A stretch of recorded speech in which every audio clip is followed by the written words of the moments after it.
Welcome students, welcome to my channel. तो आज मैं आगे का पढ़ाऊँगा, जो आगे का है कंटेंट वो देखते हैं। प्रोटीन्स का ये भी इसमें, हाँ, इससे आगे पढ़ना है हमने। तो इंट्रिंसिक एंड इंटीग्रल प्रोटीन और एक्सट्रिंसिक और पेरिफेरल प्रोटीन जो है, इनका डिफरेंस एक बार देख लेते हैं फिर से।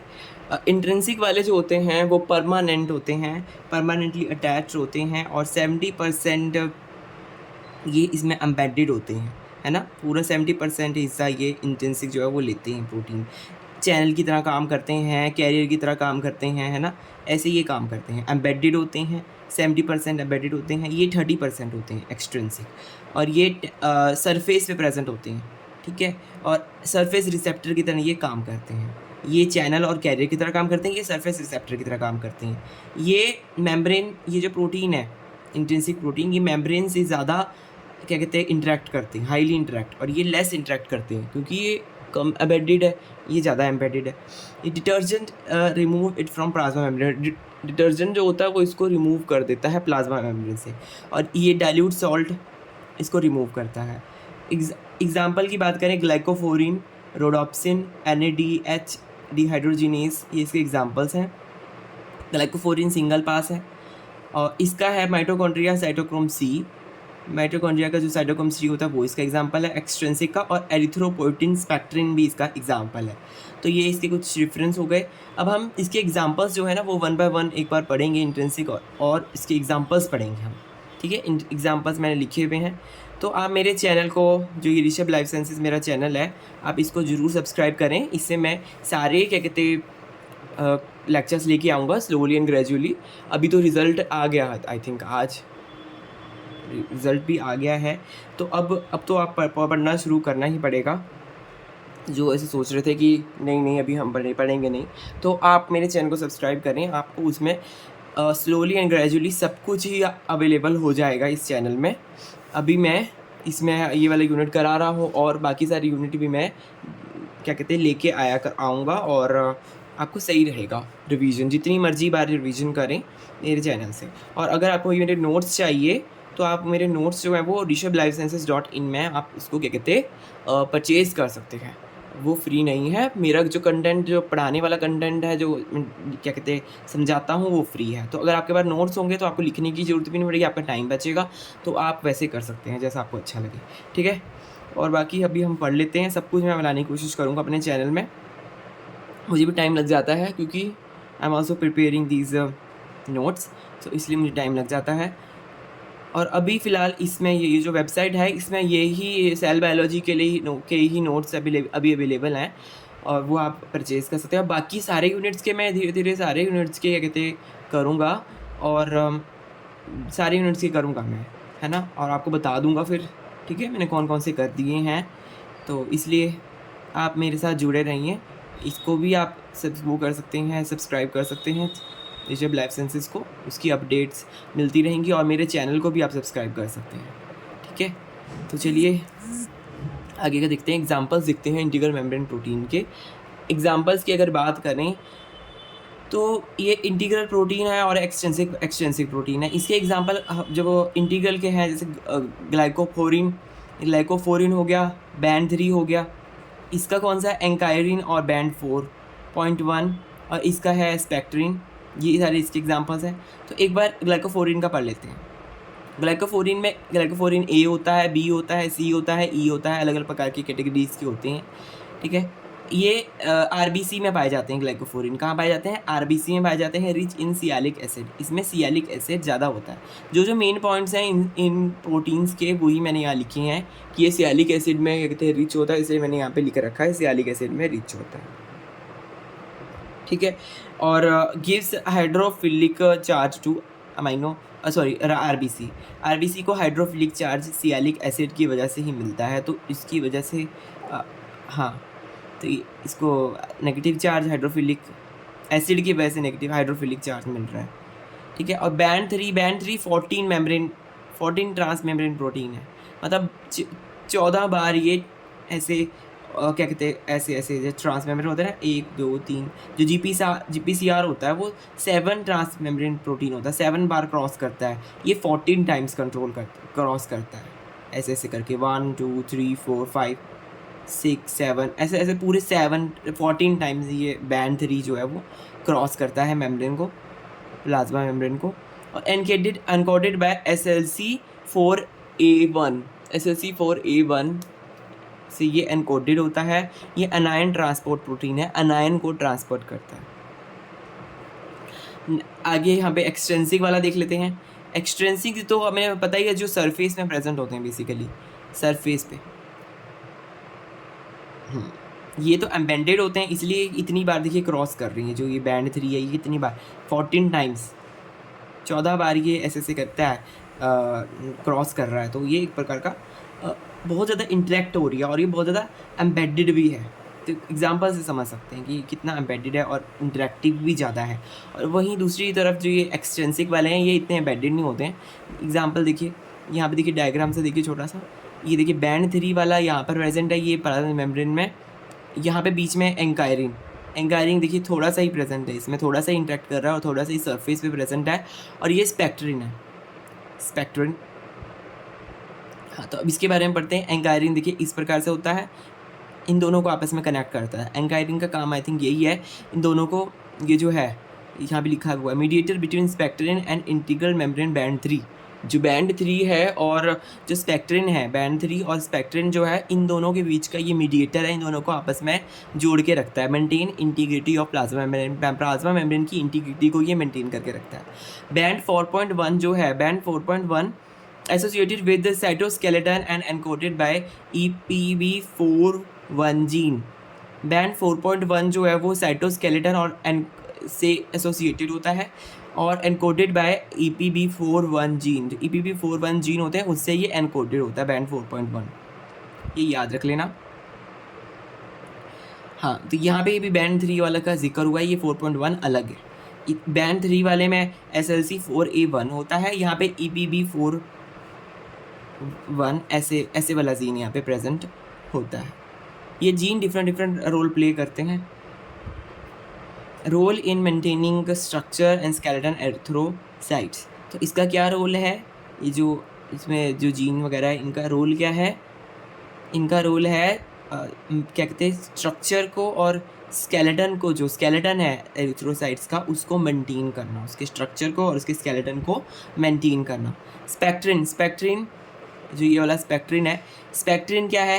हेट्रोडाइमर have alpha and beta subunit. उसमें अल्फा और बीटा सब यूनिट प्रेजेंट होती हैं, ठीक है। कैसी होती है? अल्फा और बीटा सब यूनिट प्रेजेंट होती है इन आरबीसी, प्रोवाइड स्ट्रेंथ। इसमें अल्फा और बीटा सब यूनिट होती है और ये स्ट्रेंथ प्रोवाइड करते हैं। And suppleness to RBC by layers. हाँ, जो रेड ब्लड सेल्स होती हैं उनमें स्ट्रेंथ और सप्पलनेस, हाँ पे दिखेगा आपको, हाँ, तो स्ट्रेंथ और सप्पलनेस प्रोवाइड करता है स्पेक्ट्रिन। तो ये कुछ एग्जांपल्स मैंने लिखे थे इंट्रिंसिक और एक्सट्रिंसिक प्रोटीन्स के। ऐसा तो बहुत सारे एग्जांपल्स हैं, ये वाले एग्जांपल्स इसलिए लिखे हैं क्योंकि इनमें क्वेश्चन बना है और इसलिए मैंने ये एग्जांपल्स जो है वो लिखे हैं, नोट डाउन कर लिए हैं, और उनके बारे में जो इंपॉर्टेंट बातें हैं वो मैंने आपको बता दी हैं। तो इसलिए ये लिखे, सारे ही क्यों नहीं लिखे? क्योंकि बहुत सारे ऐसे तो है, पर कुछ हमें याद करने चाहिए, कुछ हमें समझने चाहिए, इसलिए मैंने ये यहाँ लिख दी। तो आप ज़रूर मेरे चैनल को सब्सक्राइब करें और लाइक करें, कमेंट करें और शेयर करें, ज़रूर शेयर करें, ताकि मेरा भी क्या कहते हैं मोटिवेशन बने और वीडियोज़ लाने का। अब हम आगे के पढ़ते, एक बार पीछे का वो दिखा देता हूँ, जो हमने यहाँ पे क्लासिफिकेशन करी थी ना। देखिए, अभी हम प्रोटीन की क्लासिफिकेशन स्ट्रक्चर के बेसिस पर पढ़ रहे हैं, और उसमें हम क्या कहते हैं, हमने इंट्रिंसिक और इंटीग्रल मेम्ब्रेन और एक्सट्रिंसिक और पेरिफेरल वाले ये हमने पढ़ लिए हैं। अब हम प्रोटीन एंकर प्रोटीन और लिपिड एंकर प्रोटीन जो है, इन दो के डिफरेंसेस और इन दोनों के बारे में जानेंगे कि इनमें कैसा स्ट्रक्चर होता है और क्या होता है इसमें। अभी हम स्ट्रक्चर के बेसिस पर ही क्या कहते हैं क्लासिफिकेशन प्लाज्मा मेम्ब्रेन की पढ़ रहे हैं। अगर किसी ने भी क्लास नहीं देखी है तो वो ज़रूर देखे, उसको ओवरव्यू मिल जाएगा कि क्या हम पढ़ रहे हैं, कैसे हम आगे बढ़ रहे हैं। क्योंकि हम पूरा डिटरमाइंड होकर पढ़ेंगे ना, तभी हमें समझ में आएगा हर कुछ। ऐसे ही कहीं कुछ भी बीच में से नहीं, सब कुछ स्ट्रक्चरल वे में मेरे चैनल में आपको मिलेगा कंटेंट। तो चलिए चलते हैं, अब यहाँ पे पढ़ते हैं जो प्रोटीन एंकर प्रोटीन है और लिपिड एंकर प्रोटीन है, इसके बारे में डिफरेंस देख लेते हैं, क्या डिफरेंस है, और कुछ इसके एग्जांपल्स देखेंगे। पूरा अब इसके बारे में हम जानकारी लेंगे, जो इम्पोर्टेंट जानकारी है वही मैंने यहाँ पे लिखी है। तो बहुत ज़्यादा हैवी नहीं है, उतना है जितना कि हमें लर्न करना है, अपने दिमाग में फीड करना है, मतलब भरना है उसको अपने दिमाग में, इतना करना ही पड़ेगा। प्रोटीन एंकर प्रोटीन और lipid anchor protein involve in apoptosis. पैप वाला जो है वो एपोप्टोसिस में करता है मदद, इन्वॉल्व होता है, वाटर सॉल्युबल है, irreversibly and irreversibly membrane associated with lipid bilayer। ये लिपिड बाइलेयर के साथ इरिवर्सिबली भी होता है और इरिवर्सिबली दोनों प्रकार से, ये रिवर्सिबली और इरिवर्सिबली दोनों प्रकार से ये क्या कहते हैं एसोसिएटेड होता है लिपिड बाइलेयर के थ्रू के साथ, सॉरी। और ये लैप लिपिड एंकर प्रोटीन जो है वो सरफेस पे प्रेजेंट है, covalently attached to lipids,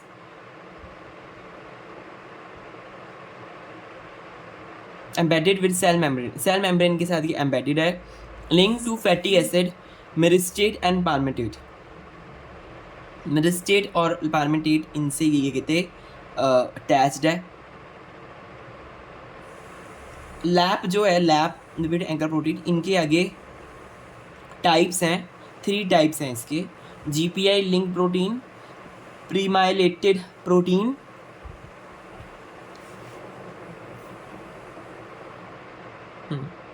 प्रीमाइलेटेड protein, fatty acylated protein, ये सारे इसके हैं। प्रीमाइलेटेड के आगे एग्जांपल्स हैं फार्निसाइलेटेड एंड जेरेनाइलेटेड, ये इसके एग्जांपल है। इसमें आइसोप्रीन सब यूनिट होती है, प्रीनाइलेटेड के एग्जांपल हैं। फैटी एसिड के एग्जांपल है मेरिस्टाइलेटेड एंड पाल्मिटोइलेटेड। तो इसके 3 एग्जांपल हमने 3 टाइप्स पढ़े लैप के। लिपिड एंकर प्रोटीन के हमने 3 टाइप्स पढ़े, जो कि कोवलेंटली अटैच होता है लिपिड से और एम्बेडेड होता है सेल मेम्ब्रेन में, लिंक्ड होता है मेरिस्टेट और पाल्मिटेट से।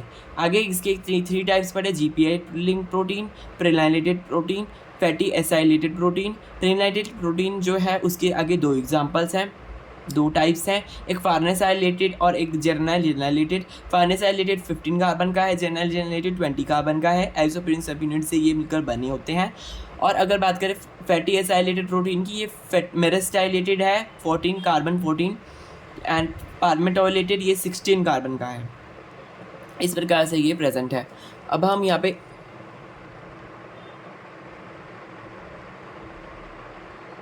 अटैच्ड, कैसे ये अटैच्ड है वो एक प्रकार से इसका थोड़ा डिटेल्ड में पढ़ लेते हैं। ये लैब्स था, यहाँ से ना क्वेश्चन आया हुआ एक्चुअली, इसलिए मैंने ये टेबल यहाँ पे बनाया है, जिससे कि हमें ये पता चलता है कि ये आपस में कैसे कनेक्टेड है, कैसे ये अटैच्ड है। तो अभी स्ट्रक्चर के बेसिस से पढ़ रहे हैं, इसलिए ये स्ट्रक्चर जो है उसकी बहुत ही डीप में है, ये स्ट्रक्चर हम पढ़ रहे हैं इसका। तो कनेक्शन स्ट्रक्चर का ही पार्ट है, तो वो भी हम पढ़ रहे हैं। तो चलिए देखते हैं लैब जो है आइसोप्रीनाइल वाला जो है, ये आइसोप्रीनाइल, मेरिस्टॉल एंड पाल्मिटोइल और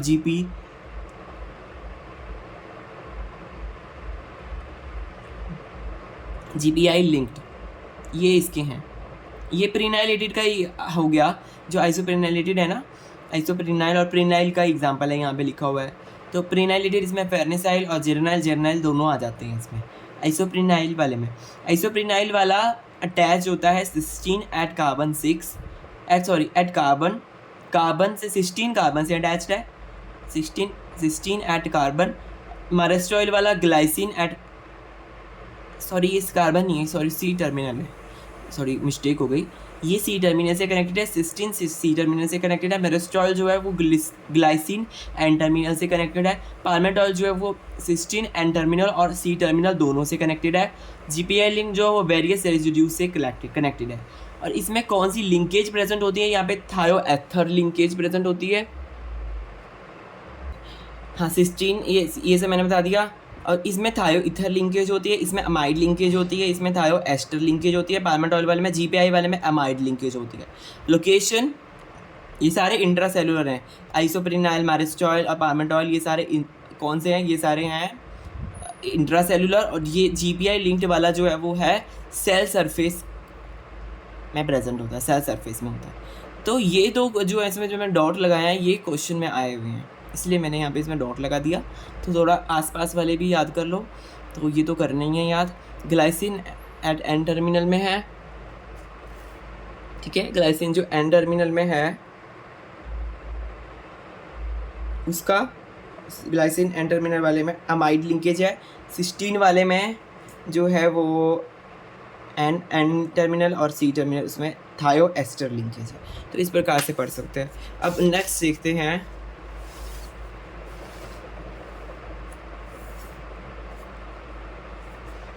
नेक्स्ट देखते हैं कार्बोहाइड्रेट्स के बारे में थोड़ा सा।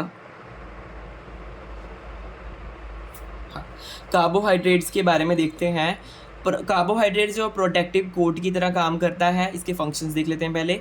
सेल रिकॉग्निशन की तरह, एक सेल रिकॉग्निशन में मदद करते हैं, और कुशनिंग और protection of plasma membrane, plasma membrane की कुशनिंग और प्रोटेक्शन प्रोवाइड करते हैं। फॉर्म ग्लाइकोकैलिक्स, ग्लाइकोकैलिक्स बनाते हैं ये। और 3 चीज़ें, कार्बोहाइड्रेट्स हो गया, कोलेस्ट्रॉल हो गया, स्फिंगोलिपिड्स हो गया, ये तीनों आपस में मिलकर बनाते हैं लिपिड राफ्ट। लिपिड राफ्ट बनाते हैं। लिपिड राफ्ट कैसी होती है? प्लेनर होती है और कैवियोलर होती है। कैवियोलर जो होती है उसमें कैवियोले प्रेजेंट होते हैं, कैवियोले,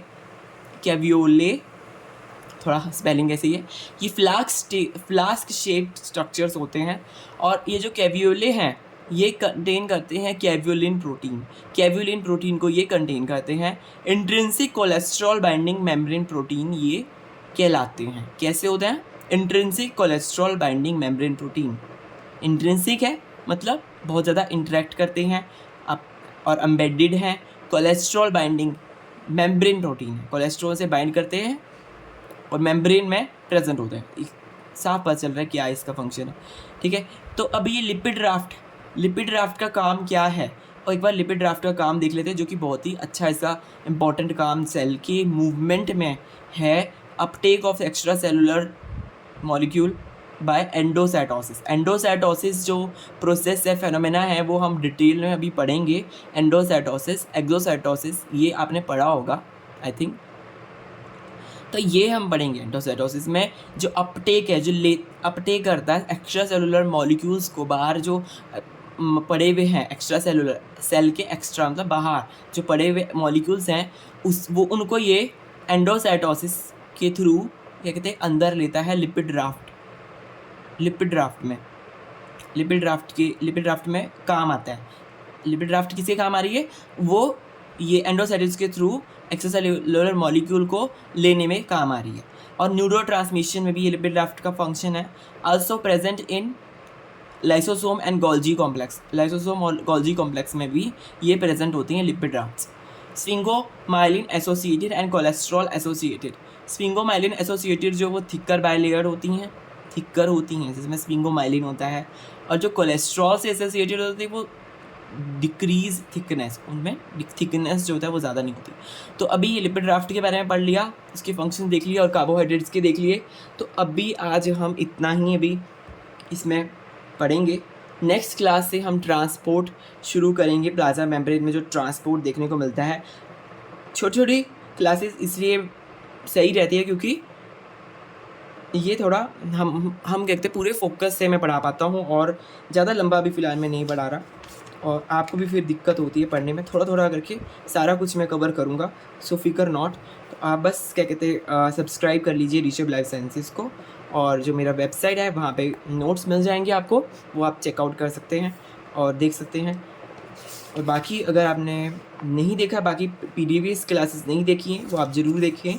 इसके जो प्लाज्मा मेम्ब्रेन की जो पूरा अभी हमने ये स्ट्रक्चर देखा, अभी आज हमने देखिए इसके इंट्रिंसिक और एक्सट्रिंसिक पढ़े, और हमने आज ये प्रोटीन एसोसिएटेड पैप लैप ये पढ़ा, और फिर हमने लिपिड राफ्ट के बारे में देख लिया। कैवियोलर प्लेनर होती है, कैवियोलर होती है। इसका इतना स्ट्रक्चर अभी हमने नहीं देखा है गहराई से, उतना काफ़ी उतना ज़रूरी भी नहीं है। देखिए अब कोलेस्ट्रॉल प्लस सिंगोलिपिड ये सब इनके बारे में, कार्बोहाइड्रेट के बारे में देखा, तो हमने लिपिड्स भी पढ़ लिए, ये भी पढ़ ली। तो ये इनसे ये जो चीज़ें हैं, ये भी चीज़ें अभी हमने स्ट्रक्चर वाला पोर्शन जो है वो ख़त्म कर लिया है। यहाँ देखिए स्ट्रक्चर वाला पोर्शन, इसमें लिपिड, प्रोटीन और कार्बोहाइड्रेट्स ये हमने ख़त्म कर लिया है।